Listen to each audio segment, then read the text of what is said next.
nuevamente un podcast más del podcast más feliz del mundo. Jimena Madrigal, Paula Barca, ya ustedes saben, no los vamos a enumerar más porque gracias a la vida ya hemos hecho demasiados, de modo que ya sería como una cuestión engorrosa o demasiado enredada para nosotros estarlos enumerando. Darles las gracias primero que todo por el último podcast que realizamos, que tuvimos más de 1300 visualizaciones hasta el momento, quién sabe cuánto va a llegar.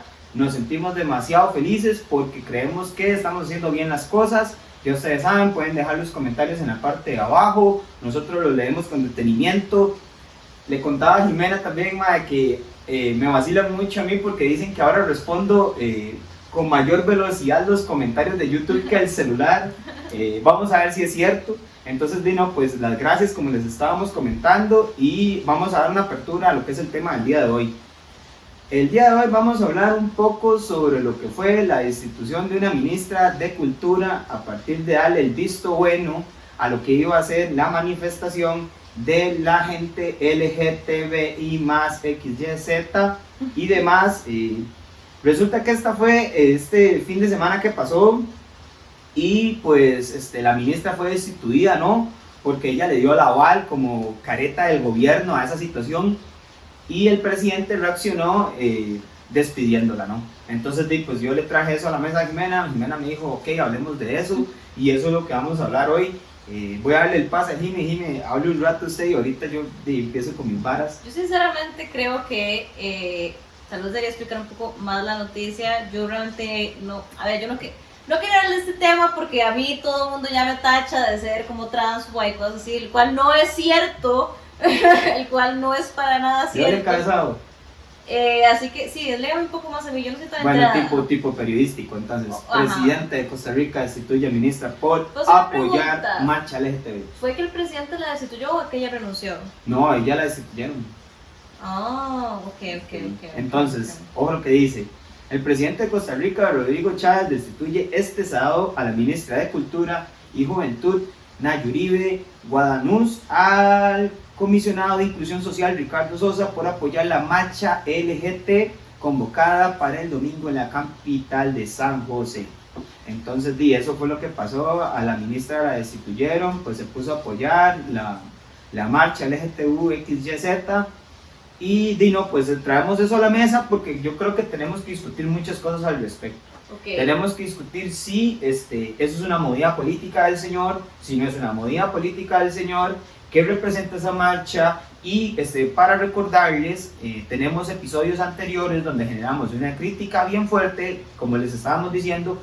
Ya mi memoria es demasiado inexacta de la cantidad de podcasts que tenemos, entonces pues no puedo recordarles, pero si ustedes son bien buenos en esto, yo creo que anda como por ahí del tercero o cuarto. Ok, ¿usted me está preguntando qué es lo que yo opino o qué? O sea...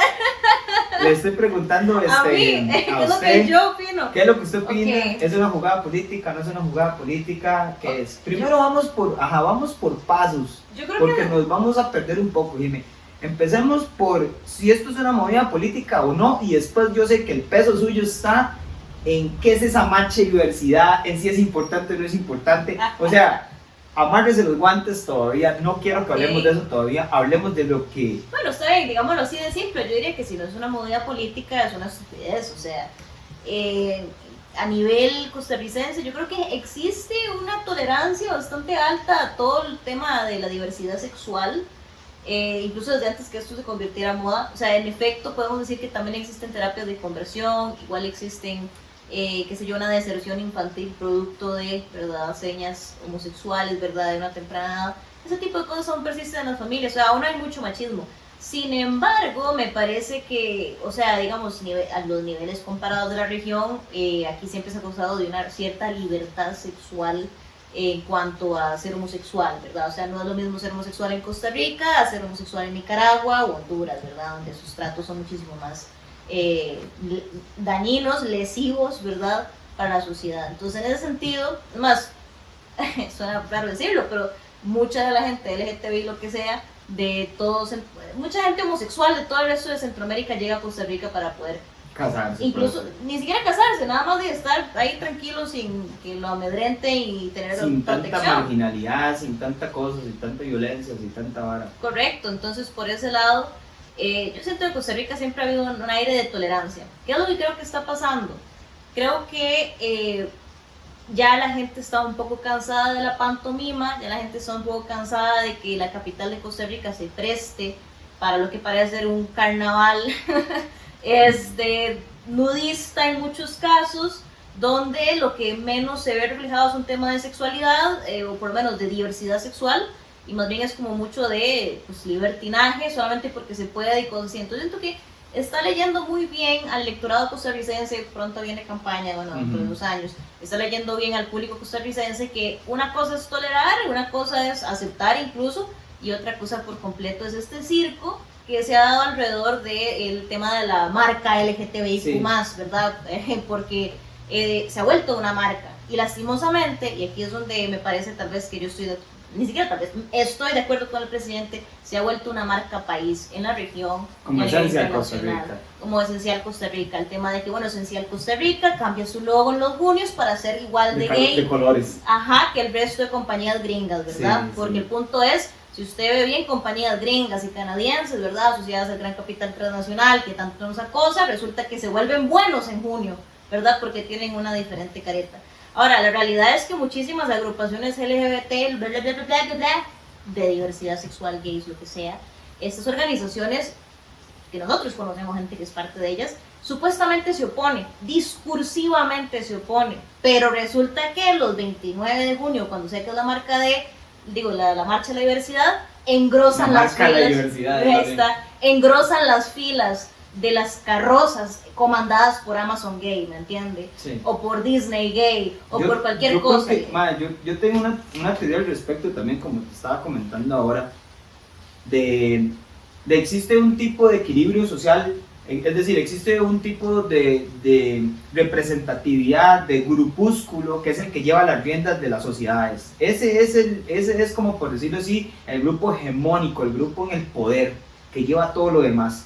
Viendo aspectos como estos del LGTBI y demás, lo que yo puedo ver más en esto es un grupo dominante que intenta absorber esas cuestiones de la diversidad como un concepto para poder llevar su hegemonía más adelante. ¿Qué quiero decir con esto? A ver, el presidente como tal representa un grupo tradicional que no le gusta lo LGTBI, que no le gusta eso. Estamos en tiempos de campaña, entonces ya tienen que visualizar, se está tirando a esta ministra de la planificación como su candidata, que eso todo el mundo lo sabe, esta señora, y que no creo que haga mucho match con la gente, para serle sincero, porque habla rarísimo. ¿Cuál? Pero La ministra de vicepresidenta. planificación, Ah, claro. ajá, o mentira, no es la de planificación, en efecto, es La de la presidencia. ministra de la presidencia, después de que renunció Natalia Díaz o la echaron, vino ella y es la que están propulsando como para las próximas elecciones, a lo que tengo yo entendido. Ujú. Pero bueno, eso es otro asunto. El asunto es que veo al presidente demasiado candidatable, o sea, demasiado populístico y demasiado de estoy en campaña y estoy representando cierto tipo de costarricense, y ese costarricense que él está representando es un costarricense que quiere cierto tipo de tradiciones, que cierto tipo de valores, por decirlo así. Entonces él está diciendo, mire, yo no firmo esa marcha porque yo represento a un costarricense tradicional, y las cosas que yo no he podido gobernar hasta el momento son porque la política tradicional no me ha dejado. Entonces él está visualizándose a grandes luces como un costarricense común y corriente que ama a su familia y está en contra de todas estas cuestiones de la diversidad. Yo insisto, digamos que, o sea, recordemos además, hagamos un poco de memoria reciente. Las últimas 2 administraciones, en los últimos 8 años antes de Chávez, hemos tenido al contrario el gobierno del PAC, que lo que nos ha vendido es pro humo y espejos, que ha utilizado a la misma población LGTB, bla, bla, bla, bla, bla, o la misma feministas y cosas así, los ha utilizado como moneda de cambio. ¿Qué significa moneda de cambio para aquellos que no entienden la analogía? Bueno, básicamente que si llega la gente conservadora, tipo Fabricio Alvarado y los suyos, y les dice, mira, dejo de firmar esta cosa si ustedes hacen tal, ¿verdad? Entonces resulta que las mujeres y las LGTB y lo que sea, son justamente eso, son de poco interés, a menos de que lo tenga que utilizar como fichita, ¿verdad? De que no, voy a apoyarlo si usted tal, o voy a no apoyarlo si tal, ¿verdad? Eso buenísimo. Sí, además, de hecho, eso ya pasó como con el asunto de... No, buenísimo, lo que usted está diciendo es totalmente cierto. O sea, usted está diciendo, las últimas 2 administraciones utilizaron el argumento de abrazar la política LGTBI más XYZ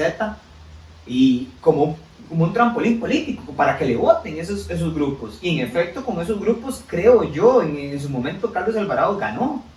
Y en efecto también ese mismo apoyo le sirve a él para mantenerse creando políticas económicas súper desfavorables y demás, pero sigue poniendo a esta gente LGTBI como una carne de cañón, por decirlo así. Entonces, su comodín de soy progre. Su comodín soy progre, y eso lo llevó a ser presidente. Ahora vemos otro grupo, otra careta, que dice, no, yo no voy a utilizar a la gente LGTBI que se llama Q, yo voy a utilizar a los favoricistas, yo voy a utilizar a todos los sectores de la sociedad costarricense que no va con esos nuevos movimientos gringos que estábamos hablando, y que entonces por lo tanto también son otro subgrupo que quiere hacérselas con el poder. Ahora, diciendo esto, son los fabricistas, es la gente promedio, es la gente común y corriente. Yo diría que, muchos católicos, por ejemplo, no creo que podríamos estar así como a favor de Fabricio, precisamente por sus valores protestantes, que, perdón, aquí no sé quién lo sepa, digamos, pero ese es el gran problema de todo esto, honestamente, la reforma protestante y todos los despiches que trajo, digamos, a partir de eso tenemos este problema, así que ellos son el culpable número 1 de toda esta situación, ¿verdad? Bueno, ni hablemos de eso, pero el punto es que usted no tiene que ser fabricista para tener 2 dedos de frente, ¿dónde quedó esa, digamos, la izquierda? Porque mucha de esta gente se dice de izquierda, antiimperialista, que reconocía a leguas todas estas instituciones imperialistas. Es que es Estados Unidos por todo lado, es el Partido Demócrata por todo lado. A ver, la gente dirá, pero ¿cómo es posible? Bueno, tan fácil como que ¿quiénes son los inversores del Partido Demócrata? Sí, hay diferentes, pero uno de ellos, una gran sección, son las farmacéuticas, son la medicina privada, por ejemplo, asociada al sector de las cirugías plásticas. Sí, la que les interesa que más bien se propulse. Imagínense que para ser una persona, se calculan unas 30, 32 operaciones plásticas para el proceso de feminización, por ejemplo, de un hombre. Entonces, en ese sentido, es un negocio redondo, porque tras de todo, después de que utilizas hormonas por décadas, ojalá, o por lo menos varios años, resulta que su cuerpo, por un lado, deja de producir sus hormonas de forma natural, por otro lado, le introduce una hormona externa. Eso genera ya otros problemas de salud, por cierto. Y aparentemente, eso genera muchos problemas cardíacos, muchos problemas en cuanto a desarrollo de otro montón de cosas del organismo. Y, por ejemplo, hay una alta tasa de muerte por paro cardíaco en las poblaciones trans, y similar a las poblaciones atletas de estas que se meten testosterona. Existe un alto porcentaje de que personas, imagínense una mujer que se mete en un cuerpo de mujer, que se meta una cantidad de testosterona similar a un hombre para tener características faciales, pero bueno, puede que eso esté disminuyendo su calidad de vida, ¿verdad? Hay un montón de aristas aquí que solamente por decir trans, no trans o lo que sea, parece ser una cosa que no se discute, ¿verdad? ¿Cómo se le ocurre discutir sobre los problemas de salud de estas cosas? Me atrevo a decir, los mismos problemas que tengo con el tema de la hormonación de las mujeres para el anticonceptivo, digamos, genera un pichazo de problemas. Sí. A mí, no se discute. A mí lo que me gusta del punto de vista que usted está generando es efectivamente llegar a comprender el ligamen, el por qué el gran capital abraza estas políticas LGTBI, X, Y, Z. ¿Por qué lo hace? ¿Qué incomodidades no existen en este movimiento como para que sea abrazado por los malos? ¿Por qué el capital sí puede abrazar estas políticas? Y no, pues entonces nos damos cuenta que no solo no entran en contradicción con el modo de producción capital, que es lo que siempre uno dice, sí, sino que más bien lo propulsan.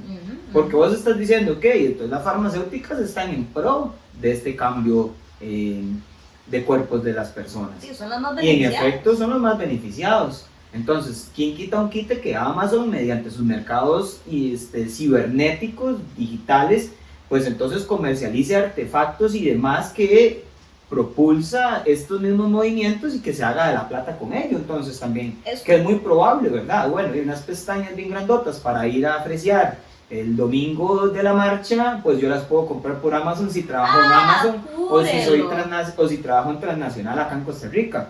Sí, pero volviendo al punto, hay un elemento antes de continuar con eso para hablar específicamente, porque, okay, o sea, la gente dirá, no, es que estos son los judíos, o no, esto es de la Agenda 2030. O sea, póngale el nombre que usted quiera, esto es la gente que está en el poder y resulta que son la gente de dinero. A ver, ¿todas las personas con dinero están en el poder? No, no todas las personas de dinero están en el poder, pero resulta que las personas de dinero son las personas que son las favorecidas, privilegiadas por el poder, porque le pagan al poder, más poder al poder. Entonces, esa situación nada más como que aclarar, ¿qué son relaciones que yo diría que son directas? Bueno, por ejemplo, hay fondos de inversión estadounidenses en la bolsa estadounidense que privilegian a aquellas compañías que son pro LGTB para poder accesar a esos fondos de inversión, por ejemplo.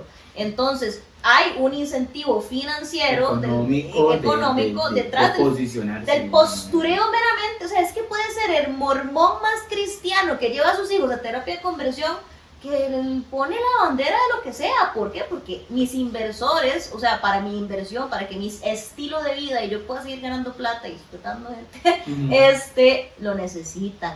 Pero también diría ese otro elemento, ¿verdad? De que es como, volvemos a la analogía del señor que vende las banderas dependiendo de la marcha, ¿verdad? Sí, es lo mismo. Si es la LGTBI de colores, si es la de Saprissa de morada, si es la de la Liga, o si es la de la CL. O el MAE siempre anda, no tiene color, digamos, el MAE es el empresario. Y esa connotación siempre de la transversalidad de lo económico y lo de este fenómeno social de la diversidad es algo que nosotros, como ya lo había dicho, lo hemos tocado antes. Pues ahora ando como muy gramsciano. Yo le decía a Jimena por unas varas que he estado viendo de Antonio Gramsci, un italiano ahí que es analista de ciencia política, mi favorito, y le comentaba esto de las hegemonías, de los grupos que están en poder, de los otros que están subalternos. Y ahora, como está con lo que vos estás diciendo, que siempre le digo a ella también, nuestra síntesis de lo que desarrollamos acá se desarrolla, valga la redundancia, más que todo en este mismo diálogo que previo. Uno pues tiene ya materializado lo que va a hablar un poco, pero ya en el diálogo se desarrolla más. Volviendo, el asunto es que vos indicás que existen corporaciones económicas o corporaciones que se alimentan de estos movimientos, que josean, es decir, que sacan plata de ello. Entonces, vemos nosotros, como les estaba indicando, dos grupos económicos o sociales. Una estructura vieja que no le va a ir a lo LGTBI más, sino que le va a ir a papá y mamá, casita, perrito, y la LGTBIX no sé qué, que es un nuevo sector económico levantándose. Entonces son sectores económicos que representan ideologías, que representan sectores sociales como tal. Entonces va a haber un sector social que va a estar en pro de la monogamia, en pro de la persona, de la familia que tenemos monoparental, que es la que tenemos actualmente. ¿Cómo? O monoparental. O sea que es solo una persona. No, que es de dos, o homoparental, siempre lo he escuchado, bueno, no sé. Se refiere a, no sé, los papá, mamá, chichi. Ajá, papá y mamá y chichi, etc. El asunto es que... Heteropatriarcal. Heteropono, sapricista, el mono es uno, no puede hacer. Sí, pero siempre he escuchado que es la familia o monoparental.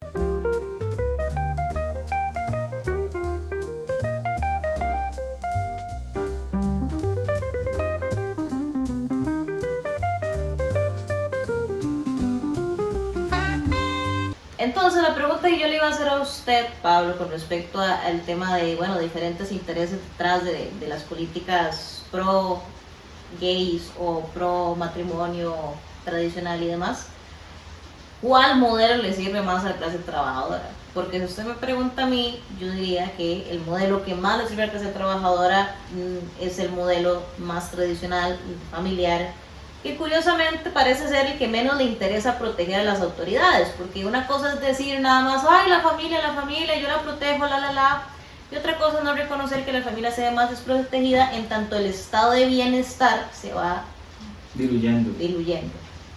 O sea, ya la gente no tiene plata para comprar casa. Antes resulta que usted con un salario de obrero compraba terreno, compraba casa y mantenía sus 5 carajillos, ¿verdad? Ahora resulta que usted tiene un salario que parecería en números nominales muy alto y no le alcanza, pero ni para pagar un apartamento. Cuesta que sea de 2 cuartos para siquiera pensar en tener un carajillo, ¿verdad? Entonces, en esencia, tener un estado, digamos, que no bien promueva el desarrollo o más bien la reproducción de la fuerza productiva y le diera el valor que tiene, es positivo no solamente para la clase trabajadora en el capitalismo, sino para el desarrollo de una sociedad socialista. ¿Por qué? Porque se necesitan manos que trabajen. Sí, claro, la fuerza de trabajo está totalmente relacionada a la reproducción. De hecho, también, es que esa vara es muy compleja, Jimmy, porque digamos, si nosotros decimos, ok, lo que ocupamos es la sociedad donde la familia se construya de papá y mamá y niños. Eso obviamente va a generar una reproducción mayor de la fuerza de trabajo y lo que va a generar desde mi óptica como economista es una baja en el salario, porque hay una sobreoferta de personas. Entonces, obviamente, al sistema capitalista como tal, lo que le debe convenir es la reproducción en masa de la fuerza de trabajo, porque eso hace tirar abajo su salario y de modo entonces interés de ganancias para los empresarios mayores. Eso desde la óptica, podríamos verlo de esa manera. Es decir, cualquier tipo de modo social, la reproducción de la fuerza de trabajo es fundamental para el crecimiento económico. Eso es fundamental. Sí. Sin embargo, lo que vemos hoy es siempre sectores económicos, yo siempre lo veo de esa manera, un sector, otro sector disparándose. ¿Por qué lo vemos así?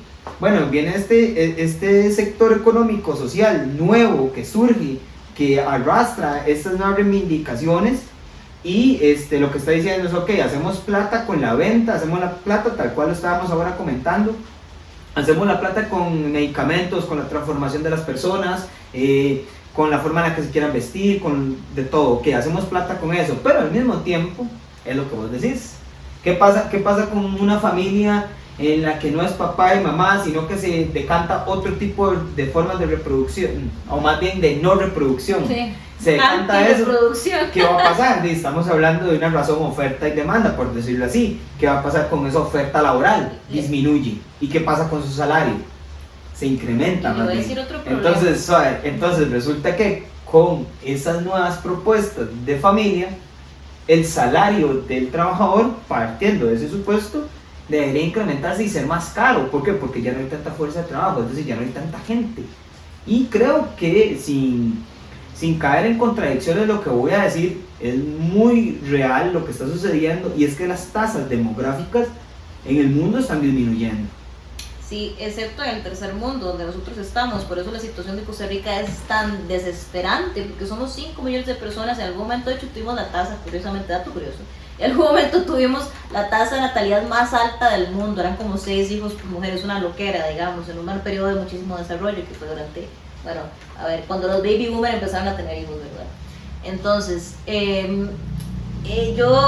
a mí me llama muchísimo la atención el caso de Costa Rica, porque inmersa en un contexto centroamericano en donde aún no han pasado por su etapa de transición demográfica 4, ¿verdad? Donde aún están como una etapa en donde se están reduciendo, no tanto, pero se están reduciendo los números de natalidad. Donde están reduciendo las muertes de infantes, digamos, a la hora de nacer, y se está aumentando la cantidad de años de vida, ¿verdad? Entonces están empezando, creo que esa sería la fase número 3, si no me equivoco, pero la fase número 4 es en la que están la mayor parte de los estados desarrollados, entre esos Costa Rica, curiosamente, a pesar de ser un estado subdesarrollado, en otros aspectos, lo cual es muy problemático. Importantes. Y yo de hecho creo, suena extraño, que responde a una dinámica regional en donde somos 5 millones de personas. Eso no es normal para un país mucho más pequeño que uno de los estados de Estados Unidos o México.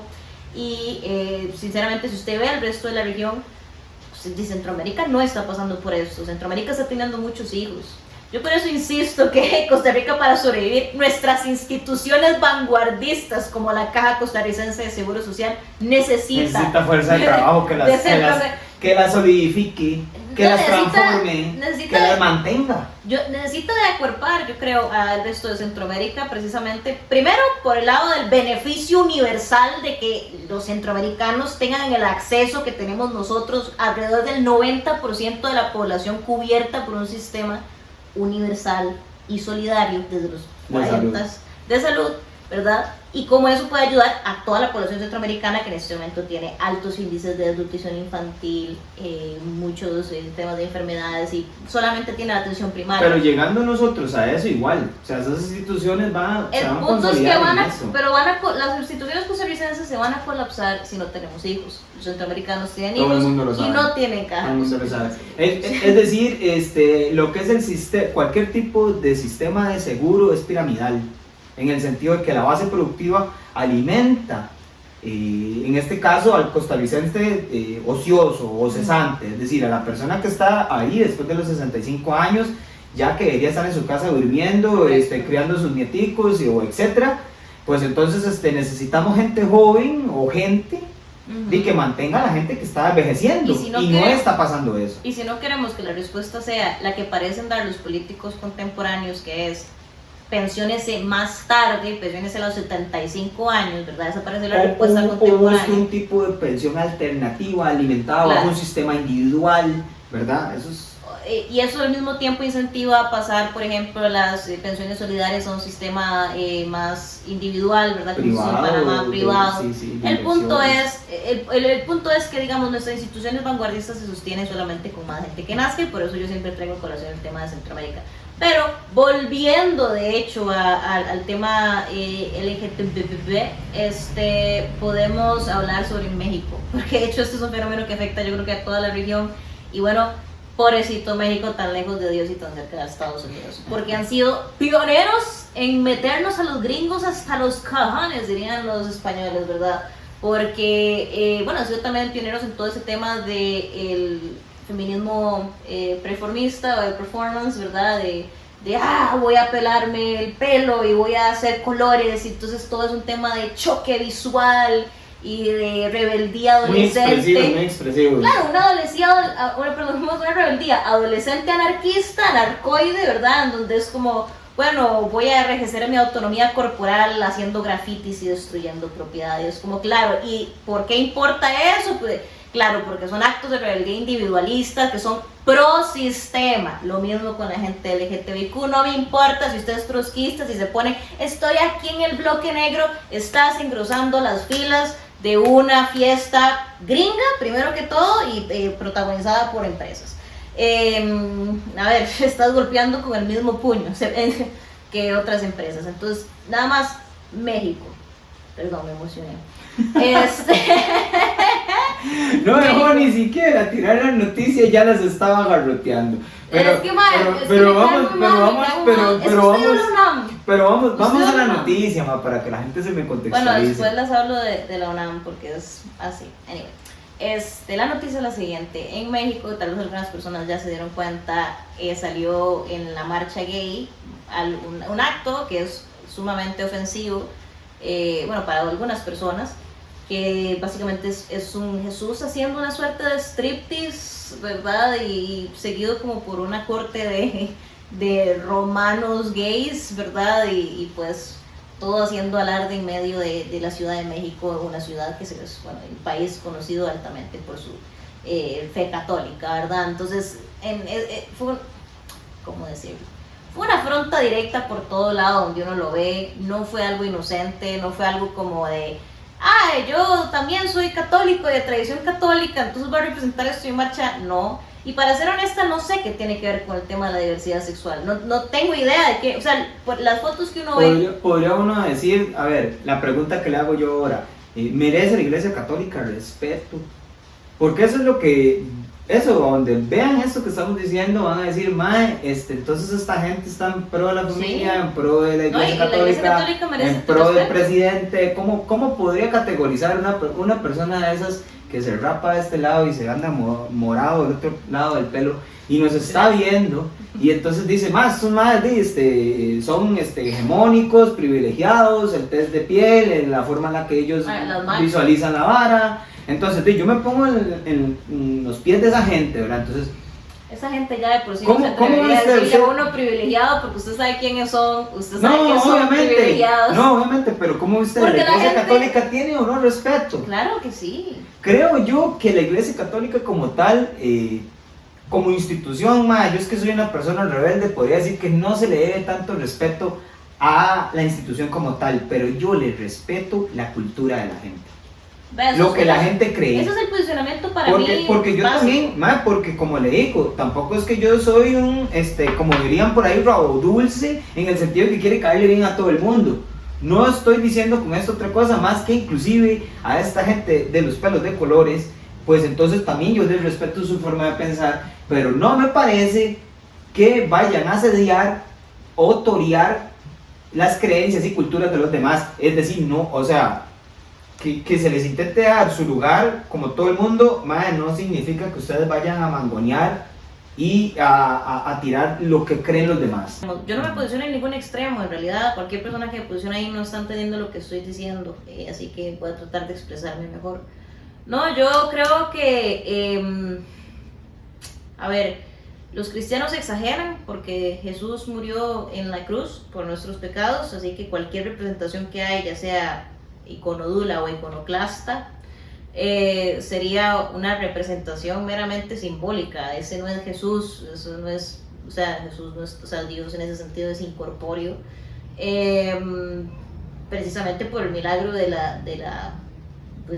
su crucifixión y su eventual resurrección y etcétera, ¿verdad? Entonces en realidad como que escandalizarse por eso me parece un poco extraño. Otra razón por la cual me parece extraño la escandalización, sinceramente, es porque es muy común dentro del liberalismo agarrarla contra la iglesia. O sea, por ejemplo, el tema de la masonería no es nada nuevo. Nuestros países están plagados de masones. Es súper común en realidad que aquí sean masones. Todos los líderes patrios desde las independencias han sido de alguna u otra manera masones. Y tiene relación directa con todo ese tema de la Revolución Francesa. Yo le estaba comentando a Pablo, por ejemplo, ahora que tradicionalmente se cree que la Revolución Francesa es como todas las luces, ¿verdad? Maravilla de los derechos del hombre y la libertad de expresión y de culto y bueno, básicamente todas las pomposidades que necesita el capitalismo para justificarse, ¿verdad? Porque realmente esas...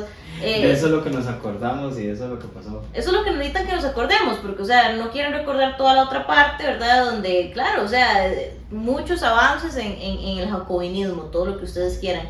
Pero hubo periodos de jacobinismo muy extraños, o sea, te contaba, por ejemplo, sobre las fiestas, el culto a la razón y el culto al ser supremo, que insisto, estos son elementos que aún se conservan dentro de la masonería contemporánea, ¿verdad? Entonces, ¿qué son? Básicamente fueron fiestas neopaganas celebradas en el siglo XVIII, final en 1793, ¿verdad? Por ahí estamos viendo estas fechas en París, en donde básicamente son fiestas iconoclastas, anticatólicas. ¿Qué es iconoclasta? Bueno, de que irrespeta, difama, ¿verdad? Y sí, pues menosprecia los símbolos católicos, principalmente católicos, estamos hablando de Francia, es católica, pero cristianos en general, ¿verdad? Entonces me pareció muy curioso, ¿verdad? Que una misma sociedad que hoy en día está teniendo más a que la gente se considere muy liberal, pero las bases del liberalismo son esto. O sea, para mí honestamente no hay mucha diferencia entre este culto al ser supremo, el culto a la razón y lo que sea.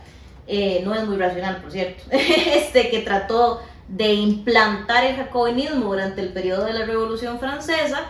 Pues vemos que de alguna manera la historia se repite, ahora como circo, ¿verdad? Ahora como comedia, en estos espacios, ¿verdad? Como los LGTBIQ y lo que sea. Entonces Pablo me preguntaba tras bambalinas, ¿verdad? Entonces, usted está diciendo, ¿verdad?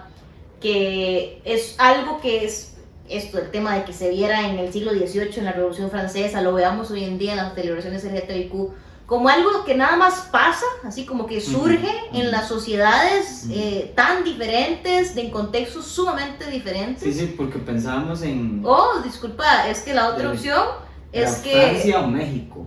Que hubiese una relación directa, ¿verdad? Entonces, esa es realmente la pregunta. ¿Existe alguna intencionalidad detrás de que haya una relación directa, ¿verdad? Entre las ideas de la ilustración más exageradas, más extremistas, ¿verdad? Y lo que vemos hoy. Y lo que vemos hoy, o es meramente accidental, algo que sucede como reflujo social cada cierto tiempo. ¿Qué opinas vos? Yo le decía a Jimé que una vez tuve que dar unos cursos de pensamiento económico en una universidad y que a partir de ahí notaba un tipo de movimiento cíclico en el pensamiento económico, en ciertas cosas. Yo sé que no es el tema ahorita. Entonces le decía a ella que eso era muy similar a lo que vemos nosotros con las expresiones humanas o expresiones sociales. Veamos nosotros en esa Francia, esa expresión social de irreverencia que responde o se acuerpa mediante la ideología liberal, porque recordemos que el liberalismo no es solo las empresas, por decirlo así ahora, la exportación, el libre mercado, la competencia a ultranza. No es eso el liberalismo como tal. El liberalismo puro es abrazar cierta concepción del individuo, como elemento aislado de una colectividad. Ese es, y a partir de ahí, pues todos sus derechos como tal, que muy bien los tenemos enraizados en la Constitución.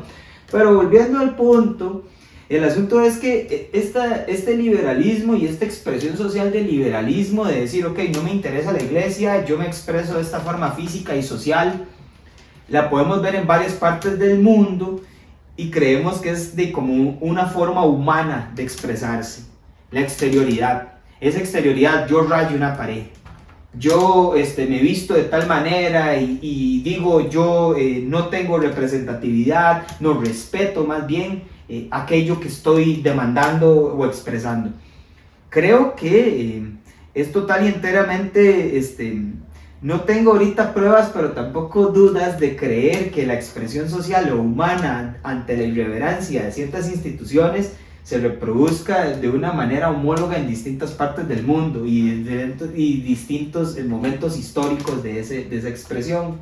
Lo que sí le creo a usted y lo que sí le creo y le acepto es decir, ok, esta expresión tiene corrientes también que decíamos ahora fuera de cámaras muy enraizadas en Norteamérica. Y me gustaría, Jimé, que usted le contara un poco aunque antes de pasar esas cosas, a los televisores. Usted había hablado de que si la Iglesia Católica se merecía el irrespeto. Ah, bueno, y esa sí. parte no habíamos discutido Sí, tanto. sí, eso también está bueno. Sí, yo le preguntaba a ustedes si en efecto la Iglesia Católica se merece ese irrespeto de esa expresión. No, yo creo que no, en absoluto. Me parece que sinceramente quitarle, digamos, un componente cristiano a la sociedad es un sinsentido. O sea, no lo digo yo, lo dice obviamente personas como Santiago Mesilla y demás, pero vemos, por ejemplo, el mismo Slavoj Žižek, el cual no necesariamente yo estoy de acuerdo en muchos posicionamientos de él, mucho menos hoy en día, pero tiene, por ejemplo, un libro que se llama Ateísmo Cristiano, una cosa así, dentro del cual me parece sinceramente que el catolicismo y la ortodoxia tienen mucho más que decir y mucho más, o sea, son mucho más importantes en todo el tema del cuidado del hermano, del amor al prójimo. En realidad, si usted lo ve bien, los padres de la Iglesia Católica, los padres de la Iglesia Católica son, profundos revolucionarios, vanguardistas. O sea, ¿quién sino Santiago, Santiago Apóstol, que hace una carta, digamos, a los patronos diciéndoles que cobrar malos sueldos, o más bien pagarles malos sueldos a sus trabajadores era pecado, y se iban a ir al infierno si pagaban malos sueldos, ¿verdad? O sea, porque si no era un robo. Sí, la verdadera visión de una iglesia católica que atiende al prójimo como tal, que es una de sus piedras angulares. Y por siglos lo fue, porque hoy en día, digamos, tenemos la leyenda negra de la iglesia, en donde, quemaron un montón de brujas. Cuando usted pone en una balanza, ese tipo de atrocidades las cometió por miles en los protestantes, y qué sé yo, la Iglesia Católica, para que tengamos una idea, cuando los protestantes estaban matando a las brujas por miles, porque esa gente les hacían los juicios de brujas, que era, la tiramos al río, si se ahoga, no era bruja.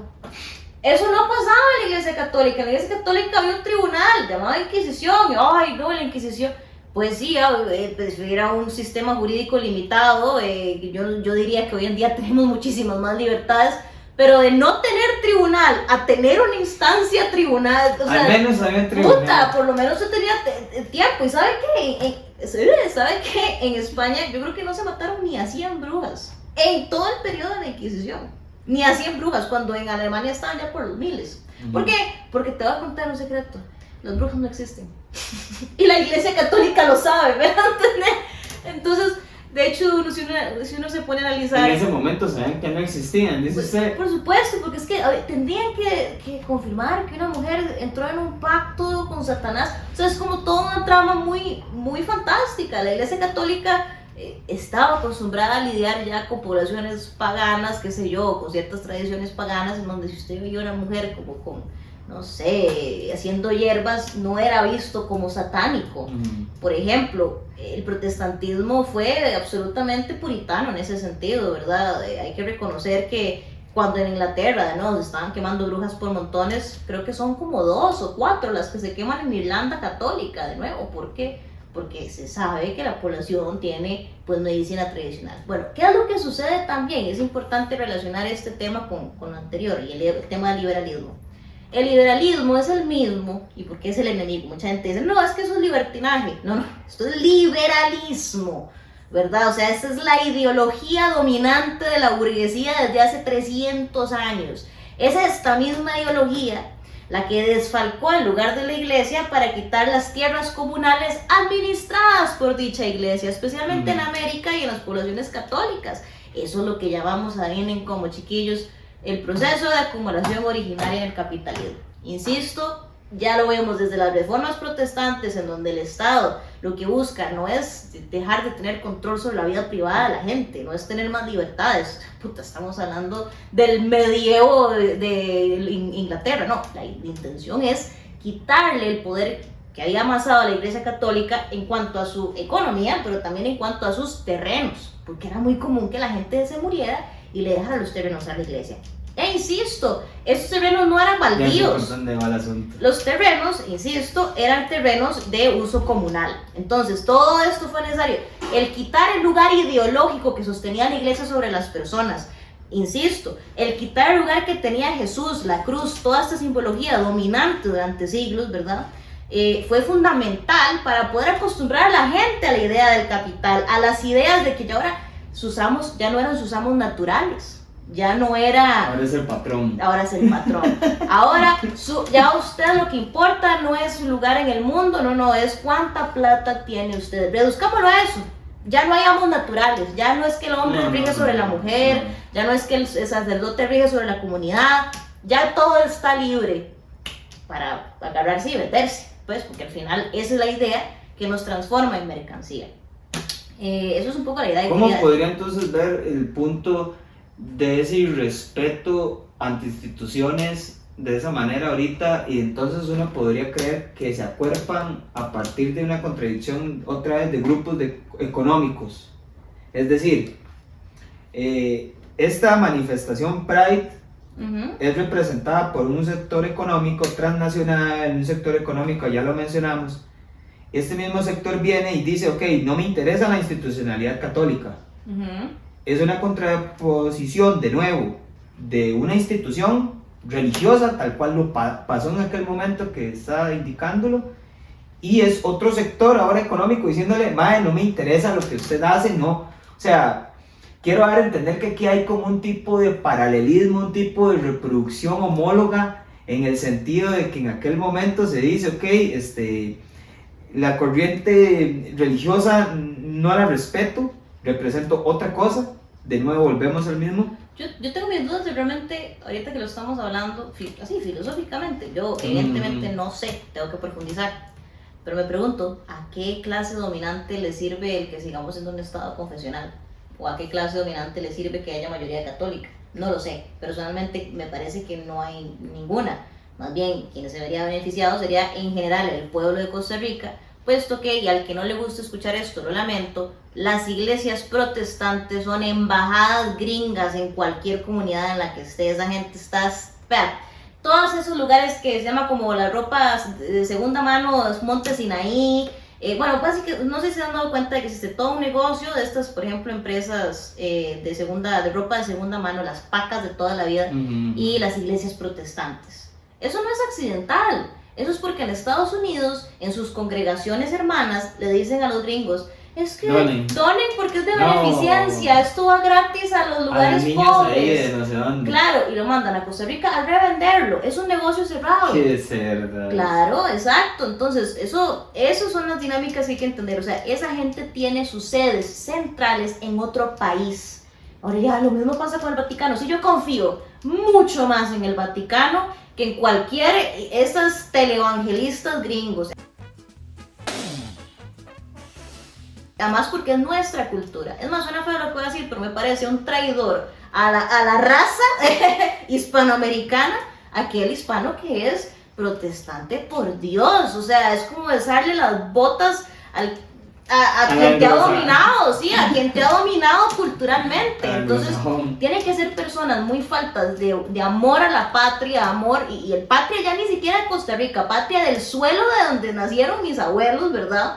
Como para darle la espalda a la tradición de esa manera, o sea, perdón, o sea, si vas a creer en Cristo, por lo menos los que tienen los libros completos, por lo menos los que recopilaron la Biblia, no los que les quitaron todas las partes filosóficas porque no convenían. Donde sí se podía hacer plata y sí se podía prestar dinero y el interés sí existe. Entonces uno dice, o sea, fue necesaria el quitarle ese lugar tan importante que tenía la religión católica, ¿para qué? Para instaurar la usura, para que ya el cristiano le pudiera cobrar al cristiano, para que le pueda pagar, para que el pecado no sea el motor, ¿verdad? Para que la moral, suena feo decirlo, pero que la moral no sea el motor conductor de la sociedad, sino meramente el frío capital.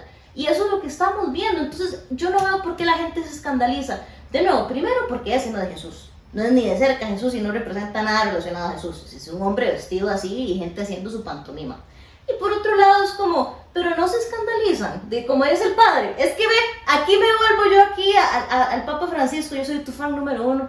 Te amo, Papa Francisco. Bendiciones. ¿Qué decía el Papa Francisco, mae? Decía como, o sea, ¿qué voy a hacer? No bendecir a los homosexuales que llegan aquí a pedir la bendición, pero tengo que bendecir al que es un capitalista que le está robando a miles de personas su salario o parte de sus trabajos. O sea, perdón, hasta donde yo sé, en la Biblia no dice como, no se puede bendecir a la gente trans, porque me imagino que es una vara que está súper como descontextualizada. Sí, en aquel momento no existían las posibilidades materiales para que ese sujeto existiera. Digamos, exacto, contextualmente tal vez usted puede hacer interpretaciones de lo que sea, pero el punto es que estoy segura que en la Biblia no dice exactamente como no bendiga a la gente trans, no sé, no me parece. Pero de fijo en la Biblia y en todo lado, Jesús expulsó a los mercaderes del templo, los cristianos no pueden practicar la usura con otros cristianos porque es pecado, y se le tiene que pagar a la gente un sueldo digno, acorde con la vida, y eso no pasa.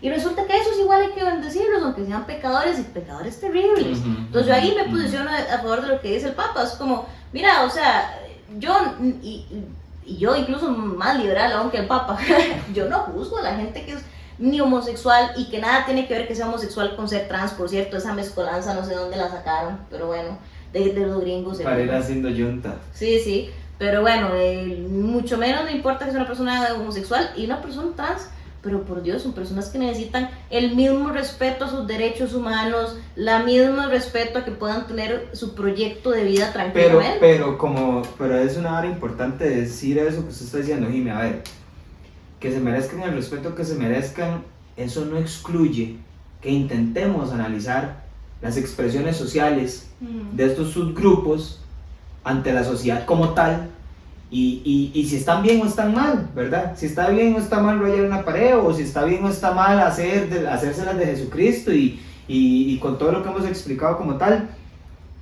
Yo creo hasta cierto punto que las expresiones humanas son muy válidas siempre, pero que somos un órgano político y por ende también social, y hay equilibrios de sociedad, y eso significa convivir, ¿verdad? Y en la convivencia de parte también de, no voy a ser puritano, no quiero que malinterpreten con el puritanismo de, ay, respete a los demás, Porque Dima, yo tengo una foto pateando la Asamblea Legislativa, creo que eso no es como que, o sea, inserte aquí, ma, o sea, ¿qué está hablando este mae? No es eso como tal, sino realmente atinar a donde hay que atinar y el golpe cómo hay que darlo y quién es el sujeto de amenaza realmente. Yo creo que ese es el punto, el punchline del día de hoy, como siempre, que lo desarrollamos en el diálogo. Pero no es, al menos mi crítica, no voy a decir nuestra hasta que Jimena pues, reafirme lo que estoy diciendo por sus propios medios.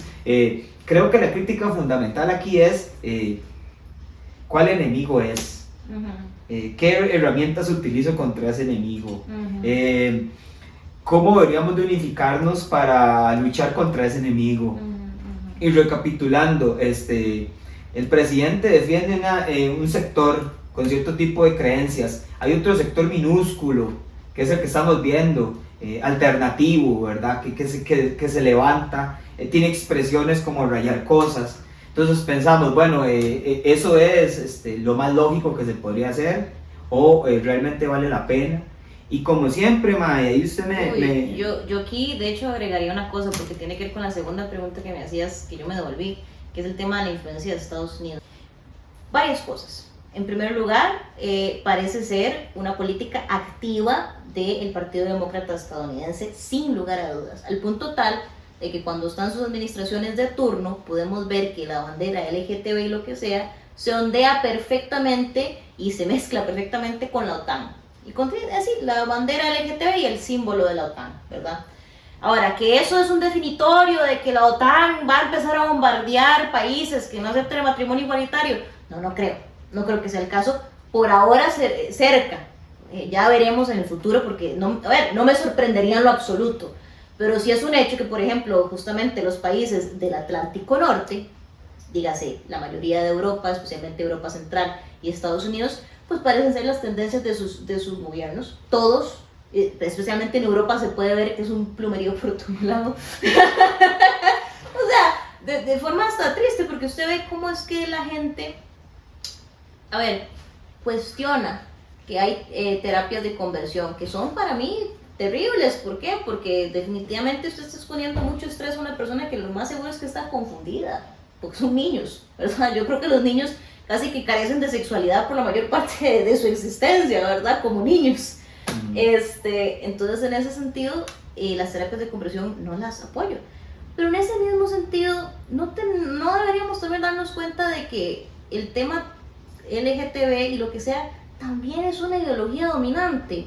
También hay grupos detrás a los cuales les interesa que los niños estén confundidos para poder meterles de que se metan hormonas y tener básicamente a un ser humano que es como el paciente perfecto, porque va a tener que ir a verse toda la vida. Y es que, ¿sabes qué? Déjeme que me gusta que hablemos de esto porque hasta cierto punto toda ideología enraizada en una actividad económica como tal.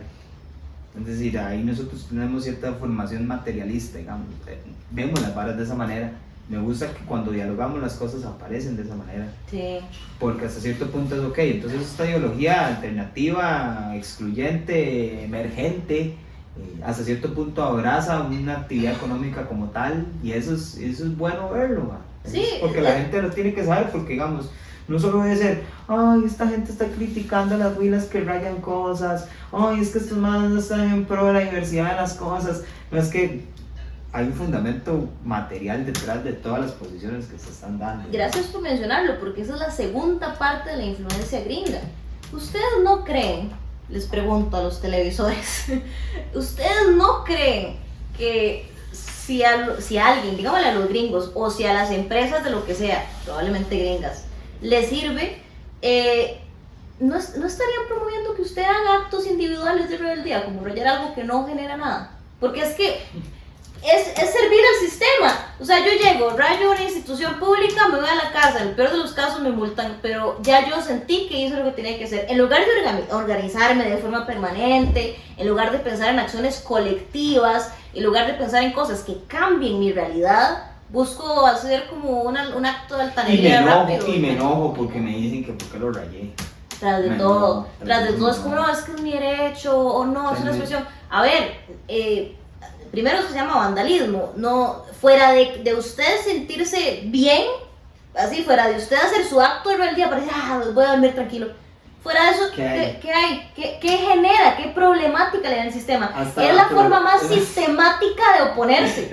Hasta la Protecto está detrás y Duracell y todas esas áreas de las empresas de pinturas, porque dice que sigan rayando porque nosotros les compramos, les vendemos la pintura. Les acabamos de vender una idea perfecta a cualquier empresa de pintura, así, después del 8 de marzo, desde el Día de la Mujer. Ya no está el señor de las banderitas solamente. No. Sino que va a estar el... Hagan un comercial de video. Ya hagan un comercial publicitario en donde esté un señor cubriendo la pinta que hizo la feminista, ¿me entiendes? Ahí, homo, no sé qué putada, se sale el mar pintándole, pintura duradera, que no se va a ver las pintas de atrás, del interior. Y se pintan entre ellos. ¿Sabías que hay una forma fácil de transformar tus paredes? Con nuestra pintura de alta cobertura, cada brochazo importa. Mira cómo desaparecen esos molestos grafitis, dejando una superficie impecable y renovada. Transforma tu casa con una sola capa. Di adiós a los grafitis y hola a paredes limpias y relucientes. ¿Sabías que incluso las feministas más acérrimas adoran esta pintura? Es tan buena que hasta podría hacer que los debates sobre igualdad de género se vean mejor. De hecho, me acuerdo al UNAM que te estaba diciendo, se pintan entre ellos, todas las feministas radicales dicen, los hombres, los trans son hombres, y los hombres trans, ustedes no son unas machistas, y tal, y ahí va, se pintan entre ellos y se responden, entonces como que el acto se vuelve meramente preformático, ya, la protesta social es preformática, y adivine a quién le beneficia eso, al sistema. Entonces uno dice como, o sea, ya no dan ganas de ir a manifestaciones con estas personas, porque es que no demuestran ningún esfuerzo colectivo, no demuestran ser una comunidad, lo que demuestran ser son ONGs que quieren chupar de la teta del Estado. Exacto. Pero digamos, pensando, ¿qué política realmente tocarían? Y usted diría, no, es que sí están haciendo bien las cosas. ¿Qué pensaría usted? Yo pensaría, por ejemplo, en que lleguen y digan, ok, no, vamos a buscar igualdad en las brechas salariales entre distintas personas de distintos gustos, o no sé, algo así.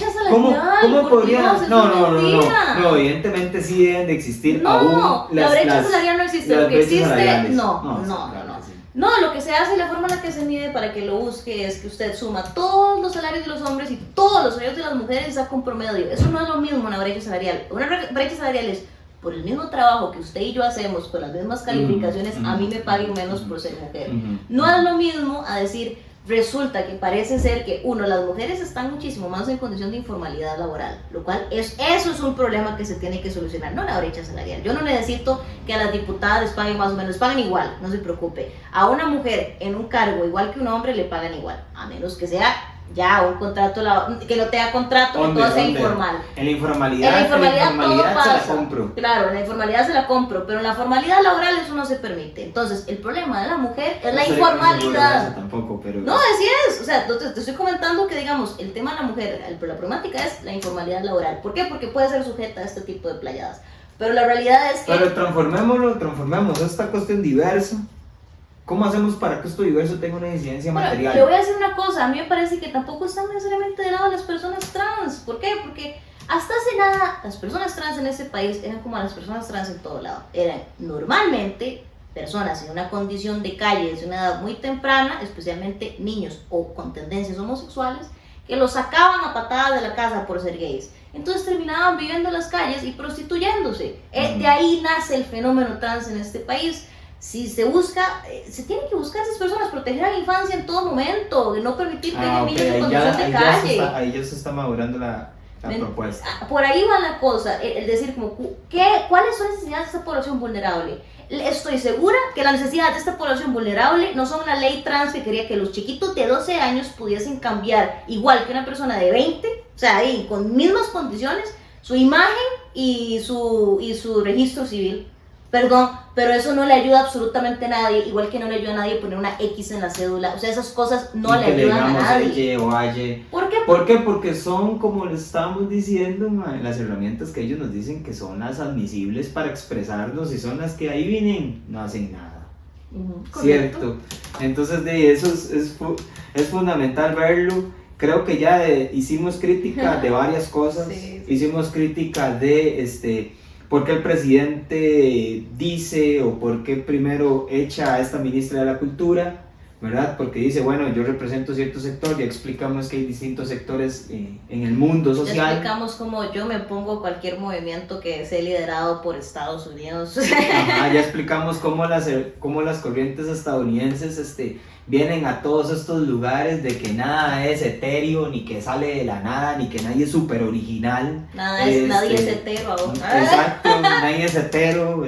Ay, nos faltó quejarnos sobre las chicas que no son gays, que son heterosexuales, cualquiera corrientes, pero quieren ir a vestirse de cuando van al LGTB y lo que Exacto, sea. Ellas necesitan ir a exponer sus cuerpos. Que está todo bien, hagan lo que usted quiera en su tiempo libre, pero usted sabe qué terrible es que tras de todo, salir de misa de la Merced ahí, no sé, o salir de misa más bien en la Catedral Metropolitana y nada más encontrarse un montón de gente chinga en la calle, o sea, por Dios, mae. Y trate todo con sus Y cartelitos. sigue, y amenaza eso, la Iglesia materialidad, Católica. y amenaza la materialidad, nada, amenaza ninguna materialidad, y lo que hace es llenar egos, digamos. Porque eso también estábamos diciéndolo, a ver, hay toda una doble moral en muchas corrientes de estas. Por ejemplo, esta cuestión de ir vestido de cualquier tontera, eso obviamente es de cualquier empresa que venda disfraces o venda cosméticos, va a aplaudir que usted vaya ese día como quiera ir. Y igualmente mucha gente se va para eso, para mostrarse, y que no tiene nada de malo mostrarse, pero es algo meramente superficial. Seguimos en lo mismo, es decir, es que a nosotros nos preocupan las expresiones sociales que son superficialidad, o sea, que no tocan las hebras materiales del status quo, sino que lo que hacen es seguir siempre en lo mismo, y enoja, es demasiado superficial. Las chiquillas llegan todas peladas, que no me importa que eso sea así, pero llegan con la connotación de un alimento material, de un alimento de cosificación y de doble moral, porque no lo dicen. Porque eso también, seamos realistas. Además es un fetichismo hay extraño con los lleno gays. de ego, man. Además, Es un fetichismo extraño con los gays y con las trans, en donde ellas no son parte del colectivo, tal vez algunas fuerzan el que soy bi o lo que sea, pero, o sea, como que la típica de que es una fetichización de lo gay, de lo homosexual. O sea, que no está mal, pero no son objetos, no son pedazos de carne, o sea, son seres. Y sabe que voy a hacer una pregunta para usted y para los televisores. ¿Qué tiene que ver? O sea, ¿qué relación tiene ser gay o ser parte de la comunidad homosexual o LGTB o lo que sea con estar chingo en la calle? O sea, ¿qué relación? ¿Por qué por ser gay tiene que estar chingo en la calle? Ah, porque tenemos el estereotipo de que son promiscuos, porque son gente de la noche, porque son gente relacionada a la prostitución, relacionada a los ambientes de... Por eso, vamos entonces a ponerle flores al estereotipo en lugar de combatirlo. Que desde cierto punto es, ¿por qué no se reflexiona, tal cual usted lo dice, por qué no se reflexiona por qué fue que se llegó ahí? ¿Por qué fue que se llegó a esa transformación de una persona homosexual a una persona trans? ¿Por qué se llegó ahí? Bueno, se llegó por un proceso realmente de exclusión material que lleva a esa persona a asemejar ser mujer para poder vender su cuerpo, para poder tener que comer. Entonces, si yo no hago una reflexión interna de dónde vienen las cosas, pues entonces sigo reproduciendo lo mismo. Sí, sí. En ese sentido, no sé, a mí me gustaría ver cualquier tipo de trans llegar y decir, mira, lo que pasó acá es que una condición histórica material me llevó a esto. Y la raíz de esto, sí, yo puedo seguir vistiéndome como yo quiera, con tacones, con lo que sea, pero la raíz de esto es lo que yo voy a reivindicar, y lo que yo voy a reivindicar es que los niños que nacen con la preferencia que tengan y se desarrolle como se quiere desarrollar, no les haga falta comida y techo, ¿cierto? Educación, porque eso es lo que se está expresando. Ok, de nuevo. Por ejemplo, ¿qué otras cosas?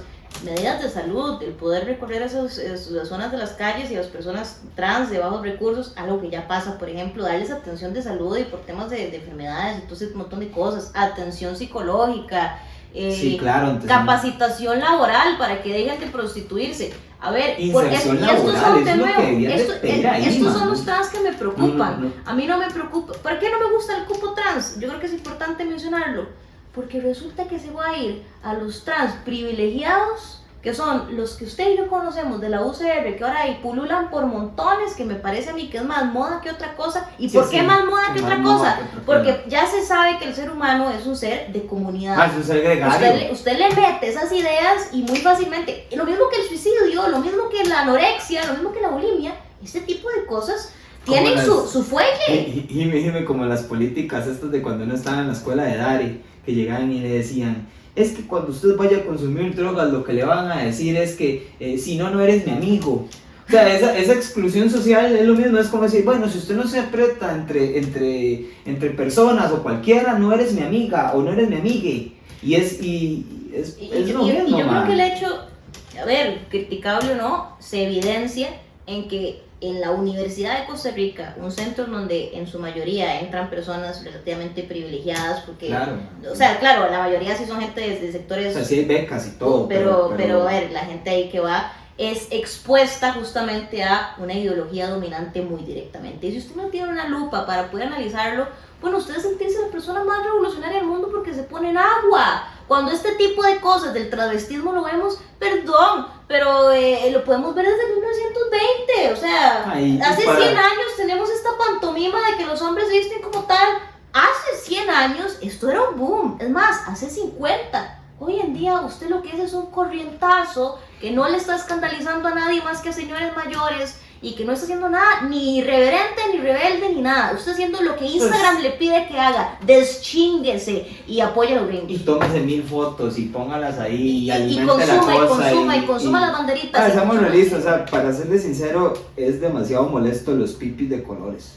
O sea, porque esos son pipis de colores que llegan porque ocupan estar in, no out, y el in resulta que ahorita es la corriente ideológica alternativa, ¿verdad?, que están haciendo y que no pone en contradicción nunca las cosas que a nosotros nos importan. Y yo creo que al final les da el tiro por la culata, porque lo que hace es que haya gente como el presidente, que creo que lo hace con buena razón, que alimenta un caudal político, que se beneficia exactamente del odio que ustedes... Es más, antes había posiblemente hasta muchísimo más aceptación en muchas cosas, y esto puede generar, no solamente en Costa Rica, en otros países, reacciones adversas, o sea, donde pueden aumentar incluso los crímenes y demás.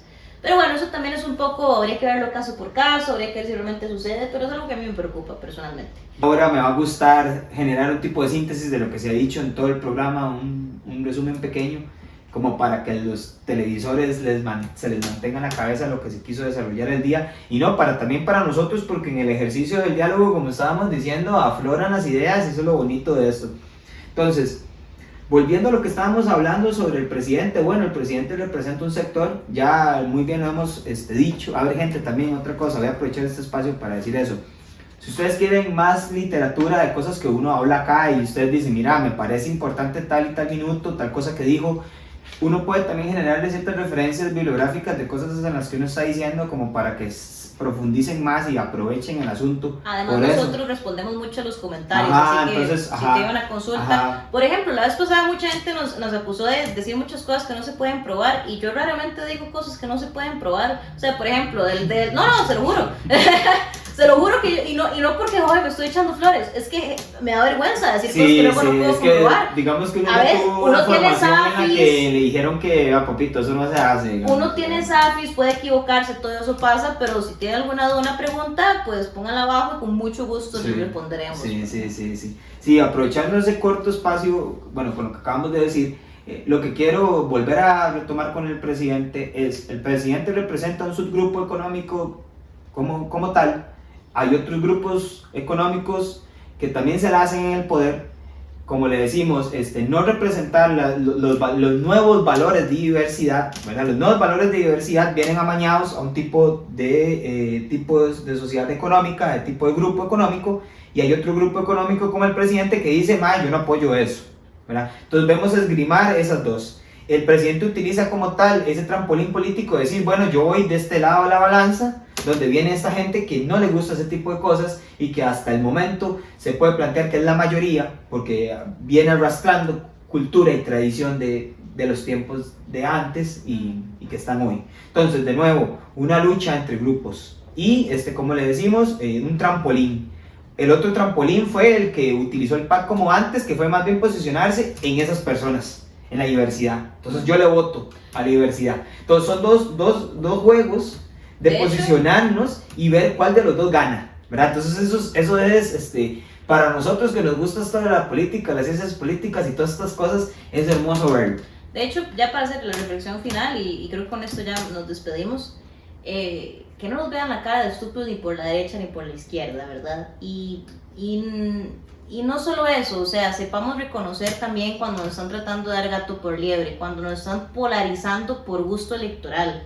Como sociedad costarricense, aquí me voy a poner romántica, como sociedad costarricense en realidad deberíamos evitar cualquier elemento de polarización porque eso es la mayor herramienta, eso lo sabe Julio César, desde Julio César. Desde Julio César. Divide y vencerás, ¿verdad? Una población que esté unida, que sepa que los temas más importantes no es con quién me acuesto, qué tengo de entre las patas o qué religión profeso, ¿verdad? O sea, sino que debería ser qué es lo mejor para el país, qué es lo mejor para el futuro del país, qué es lo mejor para nuestros hijos, nuestros nietos, cuál es el modelo país que queremos, que nos enorgullece, qué es lo que queremos conservar y qué es lo que nos quieren quitar. Entonces, en ese sentido, pongamos a Costa Rica primero, segundo y tercero y tratemos de evitar cualquier político que nos busque polarizar. Diciendo esto, me parece que el presidente en realidad pudo ponerse más polarizante de lo que lo hizo. O sea, terminó el tema de la renuncia. Pero bueno, sin más, muchas gracias por verlo hasta acá. Dejen un comentario, recuerden que abajo están las donaciones por si quieren hacer una donación. Dejen un like, compartan y pues nada, nos vemos la próxima vez. Abrazos y hidrófonos. Chao. Besos socialistas.